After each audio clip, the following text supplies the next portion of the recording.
ಜಿಲ್ಲಾಡಳಿತ ದಕ್ಷಿಣ ಕನ್ನಡ ಮಂಗಳೂರು ಮತ್ತು Dakshina Kannada district child labour project society ವತಿಯಿಂದ ಬಾಲಕಾರ್ಮಿಕ ಪದ್ಧತಿ ನಿರ್ಮೂಲನೆ ಬಗ್ಗೆ ಸಾರ್ವಜನಿಕರಿಗೆ ಅರಿವು ಮೂಡಿಸಲು ವಾಹನ ಜಾಥಾಕ್ಕೆ ಬೆಳ್ತಂಗಡಿಯಲ್ಲಿ ಚಾಲನೆ ನೀಡಲಾಯಿತು.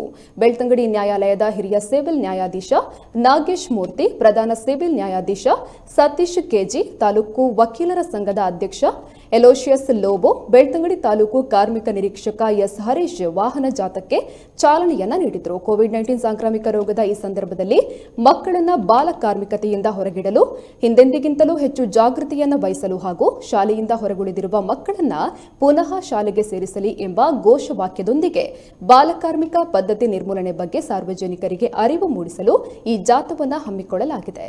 ಕಾರ್ಯಕ್ರಮದಲ್ಲಿ ಎಪಿಪಿಗಳಾದ ದಿವ್ಯರಾಜ್, ಶೋಭಾ, ತಾಲೂಕಿನ ನ್ಯಾಯವಾದಿಗಳು, ನ್ಯಾಯಾಲಯದ ಸಿಬ್ಬಂದಿಗಳು ಉಪಸ್ಥಿತರಿದ್ದರು.